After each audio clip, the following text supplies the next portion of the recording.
diámetros de la pelvis. Y posterior a esto empezaremos con músculos de la región abdominal.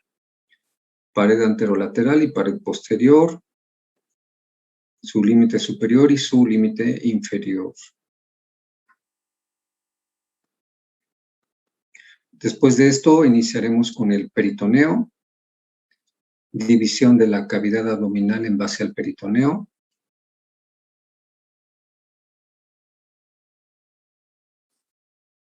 Y ya que terminamos peritoneo, empezaremos con los órganos del aparato digestivo. Estómago, intestino delgado, intestino grueso. Glándulas anexas, el hígado, páncreas, el vaso.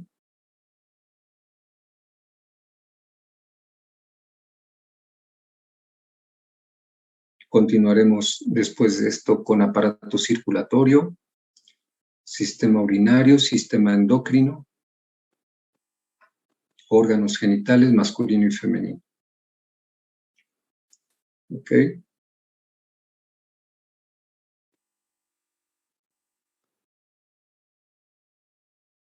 ¿Algo más que quieran agregar o comentar? ¿Alguna duda?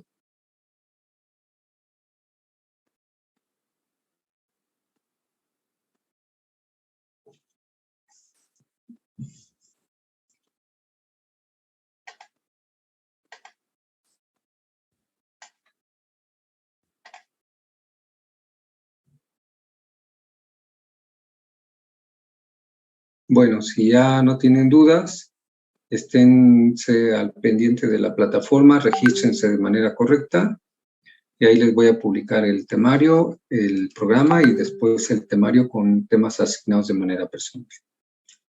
¿Ok? Muy bien, y empezamos mañana con generalidades del abdomen para ir avanzando algo.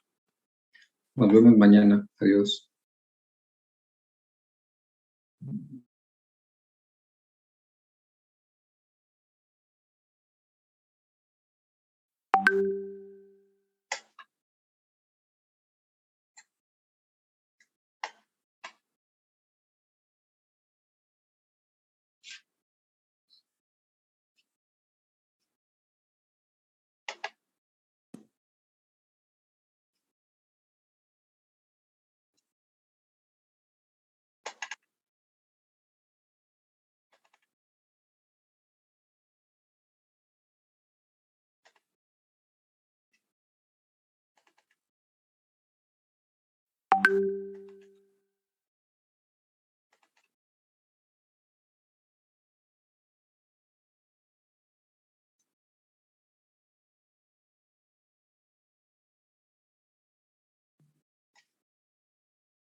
Le toca a Pineda Reyes.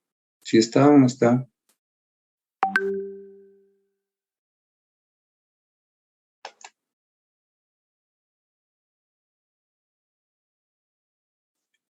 Bueno, no está.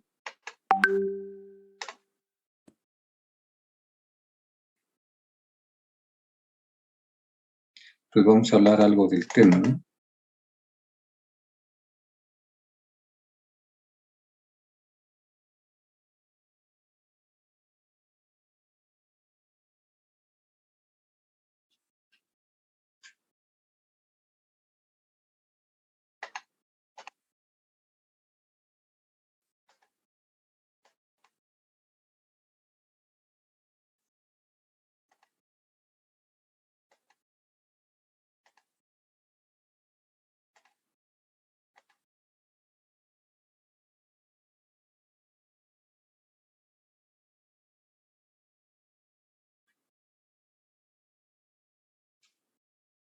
Muy bien, vamos a continuar. Voy a hacer una presentación. Voy a ir eliminando a los que no veo, ya lo saben. Entonces, para que arreglen eso desde ahorita.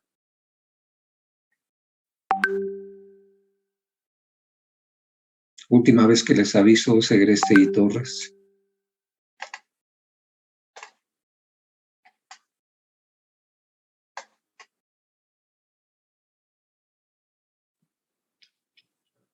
Sí se ve, ¿verdad? ¿Sí?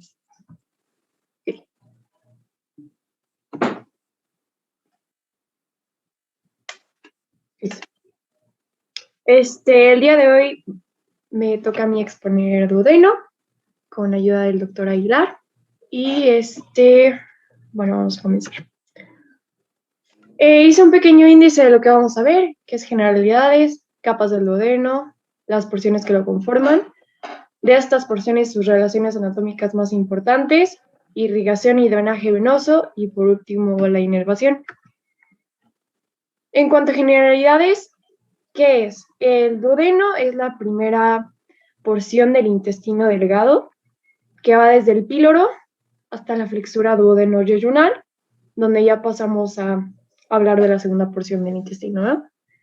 Recibió el nombre de duodeno porque mide 12 pulgadas, lo que viene siendo de 25 a 30 centímetros, y tiene 4 porciones: la superior, descendente, inferior y por último la ascendente, de las que vamos a hablar en las siguientes diapositivas. Cabe mencionar que la primera porción es la única que es intraperitoneal. Las otras 3 son retroperitoneales y ya se encuentran casi adosadas a la pared posterior del peritoneo, lo cual quiere decir que son casi inmóviles. Ok, en cuanto a las capas de este órgano, tenemos una capa serosa, tiene 2 capas musculares, una de fibras longitudinales y otra más profunda de fibras circulares. Tiene también una capa de submucosa, que aquí se encuentran glándulas duodenales, secretando fluidos alcalinos, y también hormonas que se encargan de proteger al duodeno por las secreciones ácidas que vienen del estómago, ¿no? Y también, por último, una capa de mucosa, en la que hay también unas glándulas que se encuentran renovando el revestimiento intestinal y también producen moco, ¿no? Voy a tener que mover esto. En cuanto a la porción superior, que sería esta, es la única que no posee estos repliegues semicirculares que pueden ver aquí, que son muy característicos del duodeno. Es la única porción que no los posee. Sus relaciones anatómicas más importantes sería que en posterior tiene al páncreas y su triada portal, que serían esas 3 que están señaladas en amarillo: la vena porta hepática, el conducto colédoco de verde y la arteria gastroduodenal, que es esta, que es rama de la arteria hepática común. Igual después vamos a hablar de ella en irrigación, ¿no? También se encuentra lateral a la vena cava inferior. También su recorrido es de izquierda a derecha y termina una vez llegando a la parte anterior del riñón derecho. Superiormente se encuentra el hígado y la vesícula biliar, que de hecho, o sea, tendríamos que quitar el hígado, tendríamos que levantarlo para poder ver esta porción. Esta porción se encuentra adosada al hígado a través de un ligamento, que es el ligamento hepatoduodenal, del que vamos a hablar un poquito más adelante, y constituye lo que es el piso del hiato de Winslow, que ya habíamos hablado de él en clases anteriores, que es la entrada a la transcavidad de los epiplones. En cuanto a la segunda y tercera porción, tenemos que esta segunda porción se puede llamar también prerrenal, y bueno, porque su relación en posterior sería el riñón derecho y su pedículo, que es la pelvis renal, la arteria de la vena renal. Se encuentra lateral a la cava inferior y anterior a esta porción estaría el músculo psoas mayor, y en su mitad se encuentra atravesada por la raíz del mesocolon transverso. Esto marcaría la división entre la región supramesocólica e inframesocólica. Entonces, este órgano se encuentra en ambos pisos, ¿no? Y bueno, tiene una relación muy estrecha con la cabeza del páncreas. Aquí es donde van a desembocar conductos del páncreas y del hígado, de los que vamos a hablar más adelante. Su tercera porción también se conoce como, aparte de inferior, se conoce también como transversal u horizontal.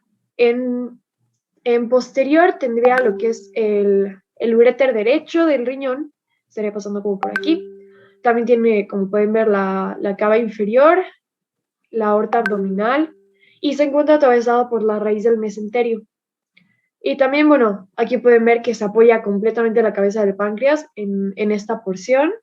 Y en anterior, su única relación serían estas dos, que es la arteria mesentérica superior y la vena mesentérica superior. La cuarta porción es la ascendente. Hace un ángulo de 90 grados, literalmente.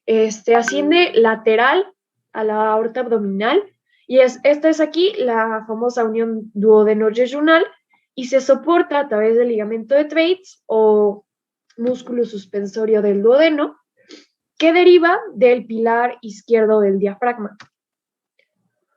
Este es el ligamento del que les estaba hablando antes y de hecho también ya lo vimos en la clase del viernes de estómago. El ligamento hepatoduodenal es parte del epiplón menor y va del hígado a la primera porción del duodeno, que por cierto está a nivel de L2. Su contenido es la arteriada portal del hígado, que es la arteria hepática, el conducto colédoco y la vena porta. Y bueno, lo que le sigue ahí también. En cuanto a conductos del colédoco, están conductos del duodeno, está el conducto colédoco en verde, el conducto pancreático principal y el conducto pancreático accesorio.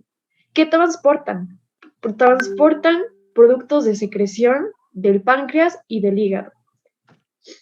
Entonces, el colédoco y el pancreático principal se unen y crean una dilatación que se llama ampolla de Vater, donde desembocan, o sea, los tres que menciono desembocan en la segunda porción del duodeno, que es la descendente, en donde en esta papila duodenal mayor desembocan el pancreático principal y el conducto colédoco, que cuando se forman se llama ampolla de Vater. Y bueno, el accesorio de vena solito en la papila duodenal menor también se conocen como, las papilas también se conocen como carúnculas. Estos conductos están rodeados por unos músculos que se llaman esfínteres. Los esfínteres se encuentran rodeando al conducto y tienen la función de abrirlos y cerrarlos. El conducto del colédoco también se llama conducto de Oddi, el esfínter del conducto pancreático, y una vez que se unen se llama esfínter de la ampolla de Vater. El duodeno es una zona altamente vascularizada y se da mayormente por la arteria gastroduodenal, que es una rama de la arteria hepática común. Su primera rama sería la supraduodenal, que estoy señalando. La segunda sería la retroduodenal, pero no aparece en los atlas, usualmente no la ponen, se encuentra posterior a la primera porción del duodeno. Bueno, y la gastroduodenal da dos ramas superiores, que son las pancreatoduodenales. Sería la pancreatoduodenal superior y la pancreatoduodenal posterosuperior, como más transparentosa, ¿ok? ¿Y qué pasa? Se anastomosan con las ramas de la arteria mesentérica superior. Igual da una rama anterior y una rama posterior, creando los arcos pancreatoduodenal anterior y posterior, como más transparentoso. ¿Ok? Así es como se da la irrigación del duodeno. En cuanto al drenaje venoso, se da por venas pancreatoduodenales que drenan tanto en la vena mesentérica superior como en la porta, que después pasan a dirigirse al hígado.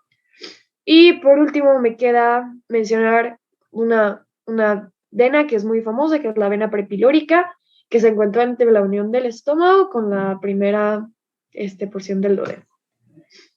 En cuanto a la inervación, es la misma que en el estómago. Su inervación simpática se da a través de nervios que conforman el plexo celíaco y la parasimpática se da a través de los troncos vagales anterior y posterior. En cuanto a la acción, bueno, sabemos que el duodeno ayuda a seguir digiriendo los alimentos, absorbe nutrientes, vitaminas, carbohidratos y también agua de los alimentos para que el cuerpo los pueda utilizar. Y ya. A ver, regrésate al inicio, doctora Sosa. Aquí. ¿Dónde hablas de la configuración? De las porciones. No, configuración interna. Ahí. A ver, repítenos eso porque como que se me perdió algo. Ok. En cuanto a las capas, primero viene una capa serosa, que bueno, sabemos que la tienen todos los órganos. Tiene dos capas musculares. Ahí te voy a interrumpir, Sosa. ¿El duodeno crees que tenga capa serosa? No todas las porciones lo tienen. La porción superior, por ejemplo, no lo tiene, solo se encuentra revestida por peritoneo visceral. Las otras tres sí tienen ambas, peritoneo parietal y visceral. Las últimas tres se encuentran adosadas a la pared posterior del peritoneo. Entonces, estás diciéndolo al revés. La capa serosa cubre las vísceras abdominales, pero las envuelve, ¿sí? Esto lo vimos en la clase pasada. Por ejemplo, el estómago tiene una capa serosa anterior y posterior. Y esos bordes forman los epiplones. Ahora, este es un órgano retroperitoneal, en su mayoría. En su mayoría. Por lo tanto, no va a tener capa serosa en su mayoría. O no lo va a estar cubriendo en todo su espesor, nada más por delante. Ponme la imagen donde tienes al duodeno y los cortes del peritoneo, donde se ve que el peritoneo lo está cortando a la mitad. Ah, ya. ¿Aquí? Ahí está, ahí está. Entonces, si observamos esta imagen y si observas esta imagen, la única porción que tiene capa serosa por delante y por detrás es la primera. La primera, y tú decías que era al revés. Sí, mientras que las otras tres porciones son retroperitoneales, por lo tanto, una capa serosa como tal no la van a tener, excepto la primera. Esa primera cambia en dos en cuestión de su configuración, en la capa más externa y en la capa más interna. Pásate a tu diapositiva de tus capas. Ajá, capa mucosa. Además, ahí tienes una imagen donde se le está haciendo un corte a un duodeno. Mientras ese no es un duodeno, ese es un yeyuno, un intestino delgado. Entonces, esa fotografía tendría que haber sido puesta en la plática de intestino delgado, pero no en duodeno. ¿Ya viste por qué? Esa no es la cabeza del páncreas, ¿o sí? No. Pero para fines prácticos sirve para lo que te voy a decir. ¿No lo qué? Yo lo de capas, de hecho, no lo iba a agregar, pero me acuerdo que en la última clase dijo de capas del duodeno. Y de hecho, solo me apareció en la target, solamente me apareció lo de capa mucosa, submucosa y muscular, pero así como súper rápido. Ni siquiera sabía qué agregar en lo de capas. Mira, haciendo un resumen en cuanto a la configuración. Cuando hablamos de configuración interna, es esto: cuántas capas lo conforman y qué son cada una de ellas. Tu texto está bien, porque el mismo Latarier te dice que no considera que tenga capa serosa. Y tienes ahí tres, pero no tienes la serosa. Está bien. Pero hay que hacer una observación en la capa mucosa. Y tiene que ver con esa fotografía que tiene un recorte ahí. ¿Qué es lo que se ve en la luz del duodeno? Aunque repito, esa imagen es de intestino delgado. Pero en la luz del duodeno, el interior del duodeno, pásame la imagen donde tiene las ámpulas del duodeno, por favor. ¿Esta? Esa, la anterior. Ah. ¿Qué le notas ahí al interior del duodeno en todo su recorrido? Repliegues semicirculares. ¿Cómo se llaman esos? Se llaman así, ¿no? Repliegues semicirculares. Ajá, tienen un epónimo. Ahí, mira, ya están levantando la mano ahí. Segreste. Bueno, es que no sé si sea realmente, pero lo vi en Rubier, que eran válvulas con inventes, pero no sé si sea el epónimo. Bueno, no es el epónimo. No. Así es, le llaman válvulas coniventes. ¿O también alguien encontró ya el epónimo? ¿No? Bueno. Sí, bueno, yo lo tengo. Son válvulas de Kerckring, creo. Kerckring, así es. O válvulas coniventes, que están en una disposición transversa al eje longitudinal de ese duodeno y del todo el tubo digestivo. Pero a ver, Sosa, que le ves a esa imagen. Esa imagen es correcta en cuanto al interior.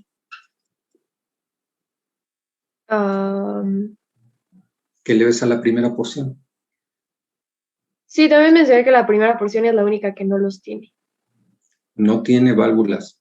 Esa la distingue de las otras, ¿sí? Y por lo tanto es interesante conocerlo.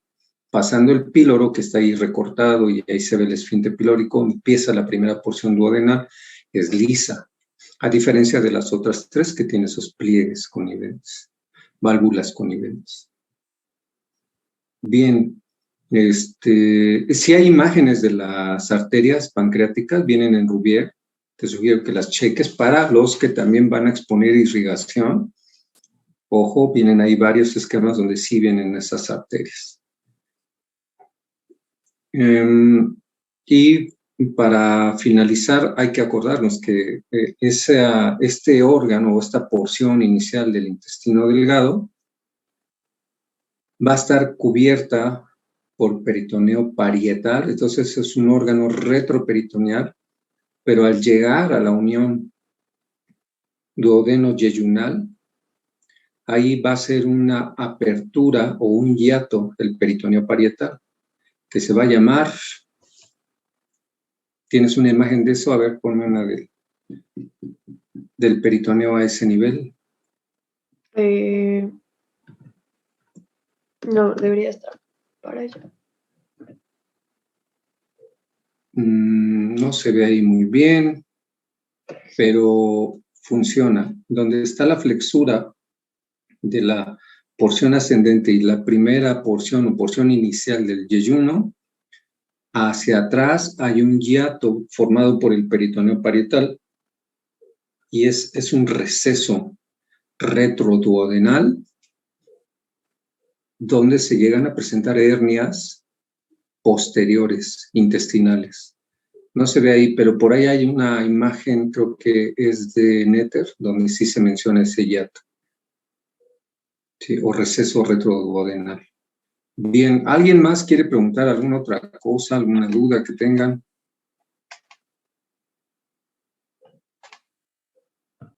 Doctor, ¿y por qué se generaría una hernia retroduodenal? No, retroduodenal. Son muy raras y están descritas porque ahí se hace una apertura donde emerge el duodeno hacia adelante, hacia la cavidad abdominal, y ahí empieza el yeyuno, pero en esa apertura hay un espacio entre el peritoneo parietal y esa emergencia, un hueco, un receso, y ahí se pueden meter asas intestinales. Son raras, pero están descritas. Lo más común son las hernias de pared.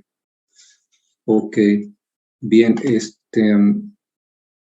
a ver, Tejeda, ¿entendiste por qué se llama duodeno? Sí, por la longitud decía que medía de 12 a 15 centímetros.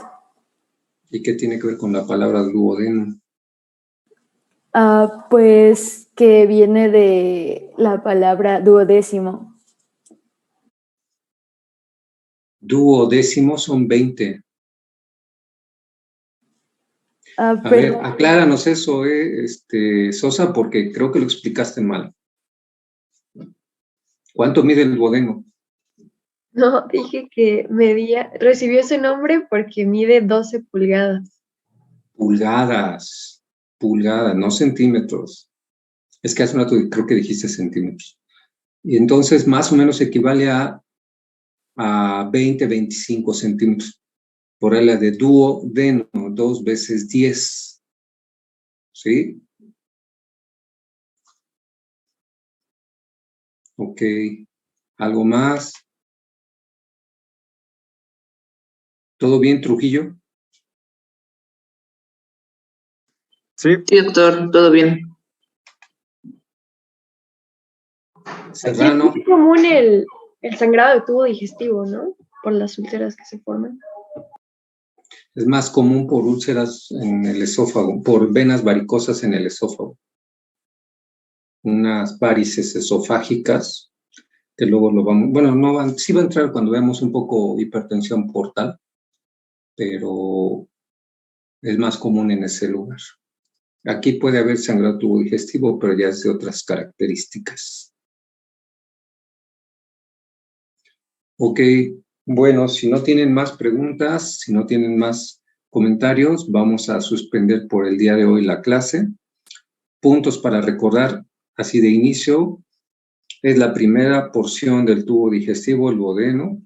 Se encuentra rodeando completamente la cabeza del páncreas. Por ahí hay una analogía, creo que Rubier dice que si imaginamos la relación que tiene una llanta de un automóvil con el rin del automóvil, la llanta sería el duodeno y el rin sería la cabeza del páncreas.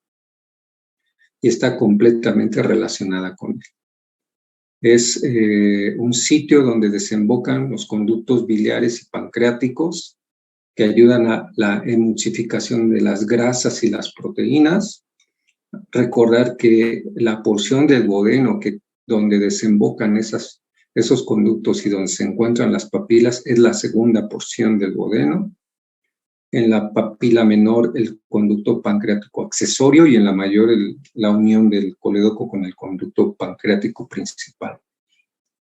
Hay que recordar la configuración interna en cuanto a la mucosa del duodeno, que la primera porción es lisa, no así las otras tres, y los ángulos de flexura superior e inferior van a tener mucha relación con algunas estructuras que aún no vemos, pero que las vamos a ver posteriormente, sobre todo con las arterias. Esos vasos mesentéricos superiores, tanto la arteria como la vena, recordar que pasan por delante de esa tercera porción duodenal o porción horizontal. ¿Sí? Y bueno, nada más, carece de capa serosa, solamente está cubierta una pequeña porción en su parte anterior, a excepción de la primera porción que sí lo cubre por delante y por detrás. Bueno, con esto terminamos por hoy. Mañana continuamos con intestino delgado. ¿Ok? Muy bien, Sosa. Nos vemos mañana. Adiós. Pues buenas tardes a todos. Mi nombre es Carmen Mariana Tejeda López y el día de hoy voy a exponer intestino delgado. Bueno, pues comenzaré hablando acerca de las generalidades, y es que el intestino delgado se va a dividir en 3 porciones: duodeno, yeyuno e ilion.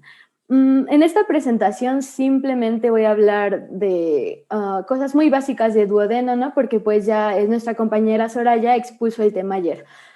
Y bueno, aspectos importantes del intestino delgado son su longitud, su movilidad y la importancia de sus funciones digestivas. En cuanto a longitud, bueno, pues esta porción, el intestino delgado, bueno, en general, es la porción más larga del tubo digestivo. Más adelante voy a hablar acerca de dimensiones y medidas, pero Rubier menciona que mide aproximadamente 7 metros. Y debido a su longitud, se van a formar sinuosidades que van a estar formadas por asas. Luego, otro aspecto importante es la movilidad. No recuerdo si lo mencionaron ayer, pero el duodeno va a ser la parte inmóvil debido a sus relaciones pero yeyuno e ilion van a ser pues móviles gracias al mesenterio, que además pues va a fijarlos a la pared abdominal.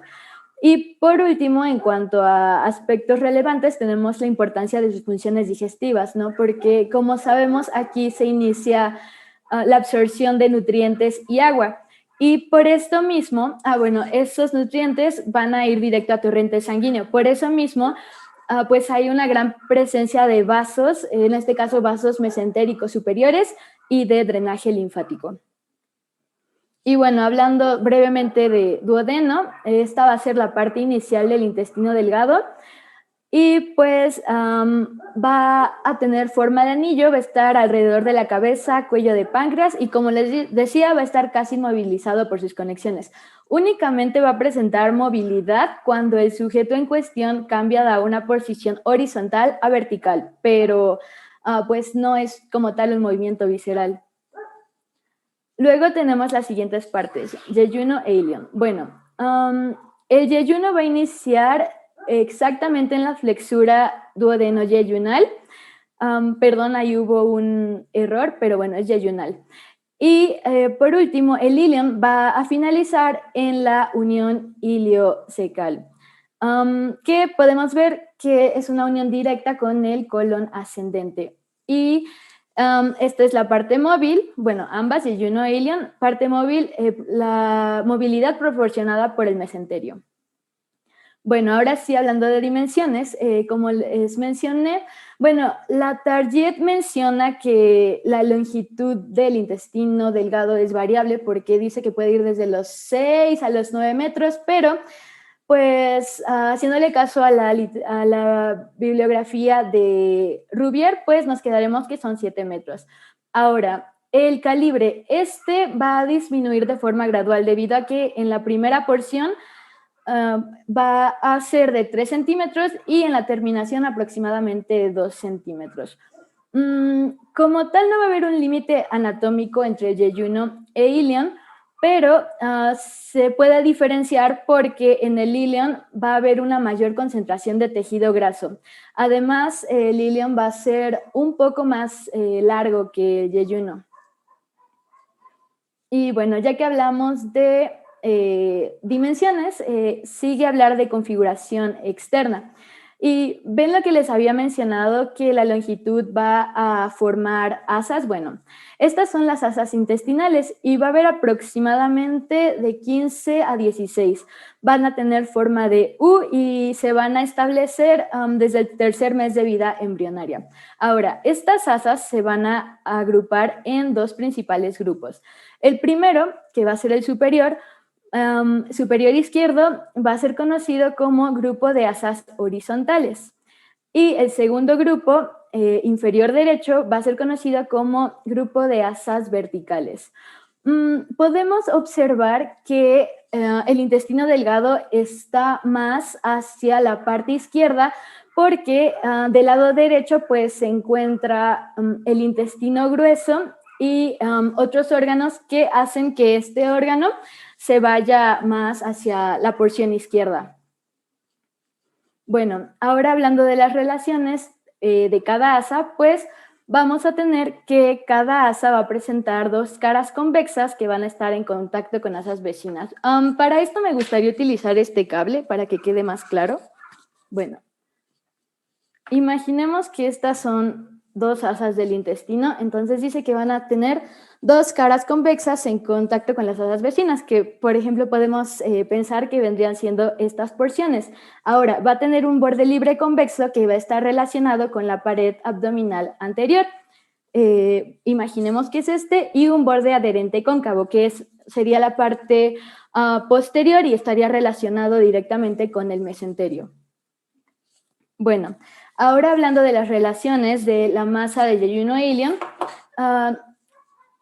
utilizar estas imágenes. Y hablando de relaciones posteriores, estas relaciones van a estar con la pared abdominal, los órganos retroperitoneales, los grandes vasos, duodeno, riñones, colon ascendente y descendente.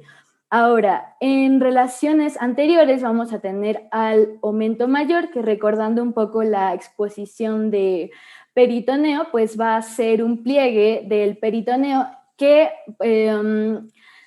este pliegue va a permitir el contacto entre dos órganos de la cavidad abdominal. También va a estar en relación con la pared abdominal anterior. Ahora, en relaciones superiores va a estar en relación con el colon transverso y el mesocolon transverso. El mesocolon transverso va a ser una parte del peritoneo que va a fijar al colon transverso a la pared abdominal, pero eso ya lo vamos a ver en la siguiente exposición. Ahora, en relaciones inferiores va a estar en relación con colon sigmoideo y los órganos de la pelvis menor. En hombres serían recto y vejiga, y en mujeres recto y vejiga más los ligamentos anchos del útero. Ahora, relaciones a la izquierda va a tener con la pared lateral del abdomen, y hacia la derecha, pues con el ciego, colon ascendente y la pared abdominal.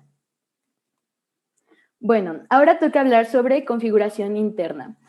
Y bueno, ahorita voy a explicar como aspectos importantes, igual vamos a ir de lo general a lo particular, para que ya en lo particular vayamos viendo pues lo más importante de cada capa. Y como les mencionaba el doctor, la capa submucosa y mucosa pueden explicarse juntas para fines didácticos y así no pues confundirnos, pero básicamente la submucosa va a ser una continuación de la mucosa. Y bueno, va a tener una capa serosa que va a tener continuidad por el borde adherente de las osas intestinales con las hojas del mesenterio. Va a tener una capa muscular que va a estar encargada de los movimientos de la peristalsis. Y pues, como les decía, la submucosa va a ser una prolongación de la mucosa. Ahora, en la mucosa se van a encontrar tres aspectos muy importantes, que van a ser las vellosidades intestinales, los pliegues circulares y los nudillos linfáticos. Y bueno, comenzaremos con la serosa. Y bueno, es lo que les decía, ¿no? Aquí el mesenterio se va a prolongar sobre las paredes intestinales y esto va a formar una capa visceral. Además, una de las funciones de la capa serosa es impedir el daño por fricción en caso de que el intestino se llegue a frotar en contra de otro tejido. Bien, ahora hablando de la capa muscular, esta se va a dividir en dos. La más externa va a ser la capa longitudinal y la que va después es la capa circular. Ambas van a, ¿cómo decirlo? Van a bueno, más bien van a originar el proceso de peristalsis. Y bueno, la peristalsis, podemos leer esta definición, que es el proceso por el cual se produce una serie de contracciones y relajaciones radialmente simétricas en sentido anterogrado a lo largo del tubo digestivo y los uréteres. En otras palabras, esta va a ser una serie de contracciones de arriba hacia abajo que van a permitir que el quilo se desplace, bueno, en esta porción específicamente se llama quilo, se desplace por el tubo digestivo, ¿no? Y la peristalsis se va a dividir en ondas primarias, secundarias o terciarias según pues la fuerza o la intensidad de estas. Bien, ahora continuaremos con la siguiente capa, que es la mucosa. Y empezaremos hablando acerca de las vellosidades intestinales. Estas van a ser esenciales para la absorción y va a haber una mayor concentración en la porción duodeno-yeyunal y van a ir disminuyendo gradualmente hasta la terminación del yeyuno. Luego, los siguientes son los pliegues circulares que podemos observar aquí. Estos básicamente van a servir de soporte estructural para las vellosidades intestinales y además pues van a hacer estos pliegues a lo largo de todo el intestino delgado con la finalidad de que el movimiento del quimo sea más lento. Esto para mejorar pues el proceso de absorción. Bueno, también son conocidas como válvulas de Kerr-Green, como lo vimos ayer, y van a tener una altura aproximada de 8 milímetros. Otros aspectos importantes de la mucosa son las glándulas intestinales. Estas van a encontrarse entre las vellosidades y su función principal será la de segregar jugo intestinal, ¿no? Este jugo va a estar lleno de enzimas y otras moléculas que van a participar en el proceso de absorción. También se encuentran los elementos linfoides. Estos elementos linfoides van a pueden encontrarse de dos formas.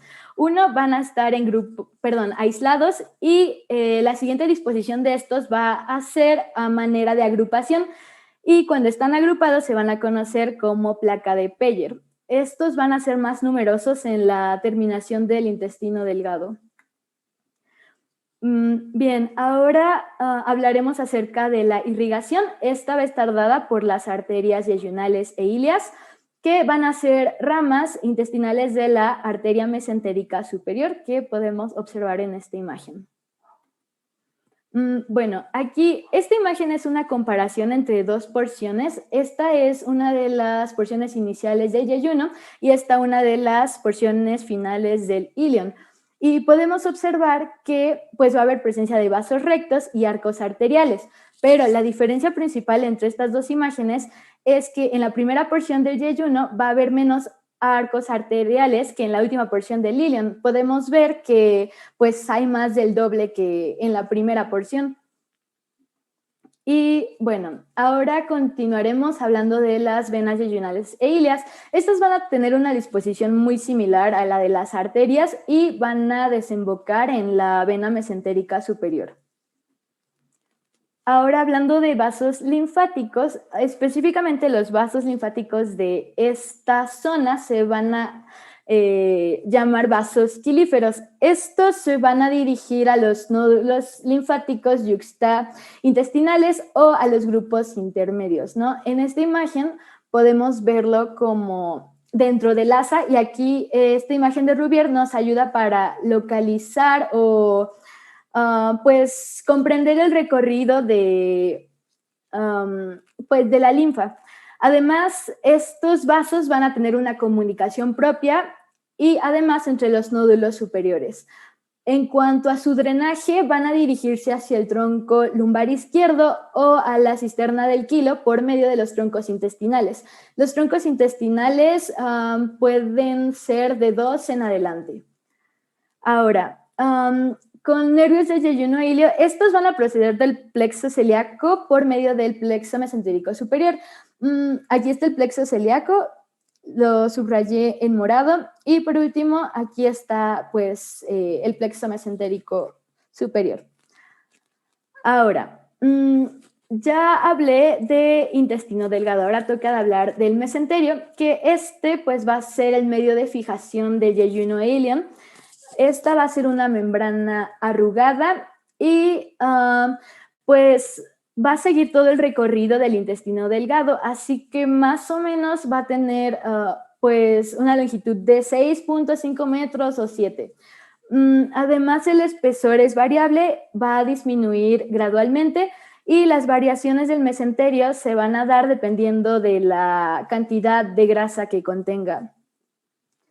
Ahora, el intestino se va a dividir en una raíz, en una inserción intestinal y en 2 caras. Una derecha que va a ser anterior y una izquierda que va a ser posterior.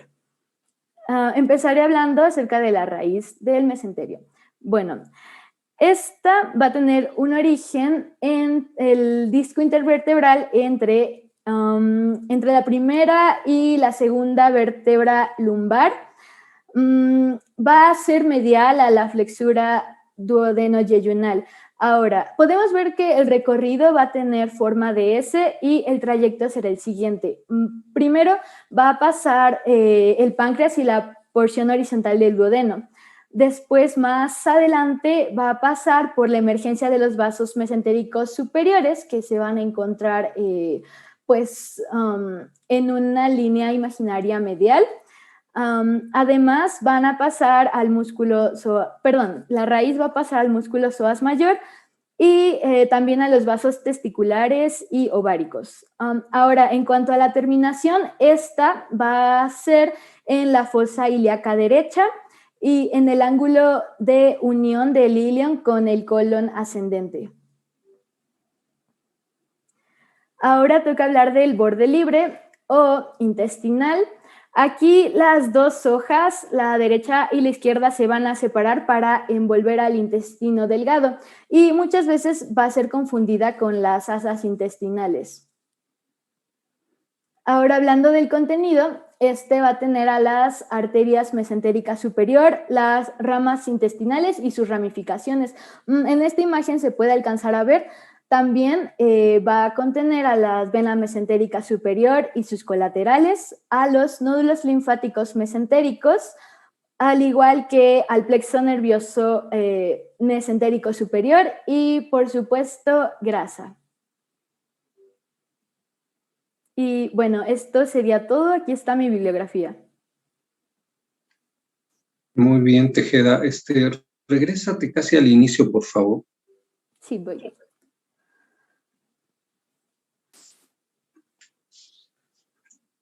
¿Aquí? Ajá. Estabas comentando acerca de la ubicación o situación de esas asas intestinales y se mencionaba que las primeras, las que corresponderían al yeyuno o a la parte yeyunal, iban a tener una disposición horizontal, mientras que las que corresponden a la porción más distal, a las asas ileales, van a tener una disposición vertical. Esto lo comento porque al momento de hablar de las caras del intestino, a veces es difícil decir si se trata de una cara derecha o una izquierda, o si se trata de una cara superior o una inferior, por la disposición de esas asas intestinales.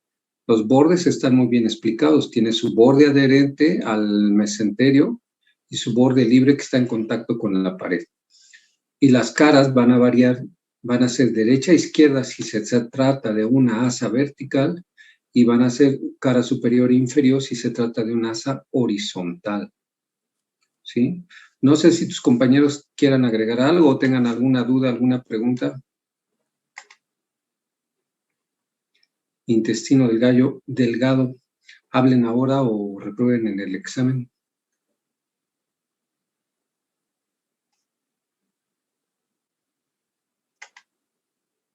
Vargas García. Sí, yo sí tengo una. Mencionó que, por ejemplo, en el yeyuno tiene menos arcos arteriales que en el ilion. ¿A qué se debe esto?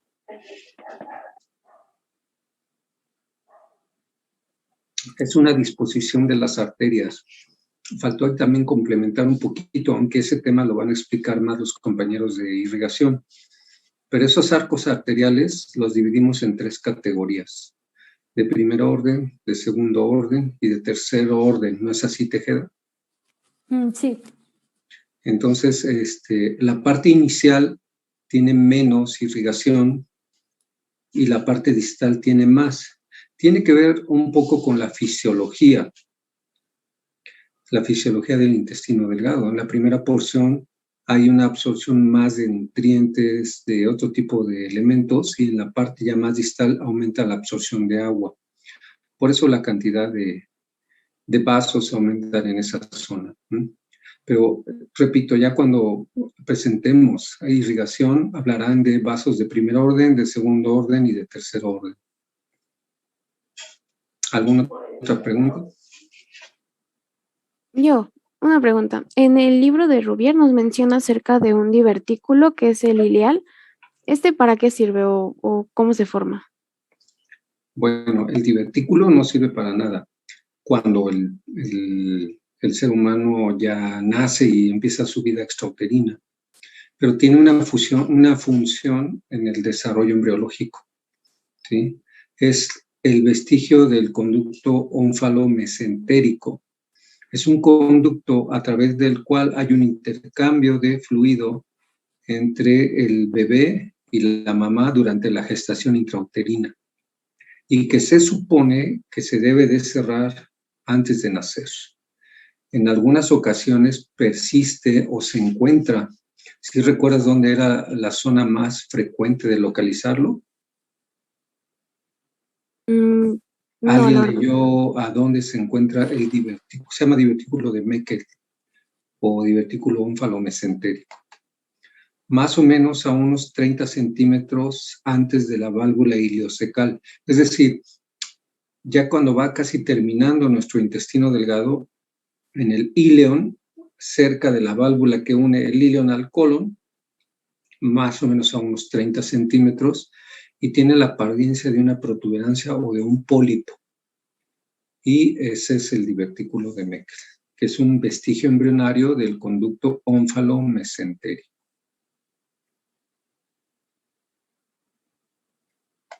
De acuerdo, gracias.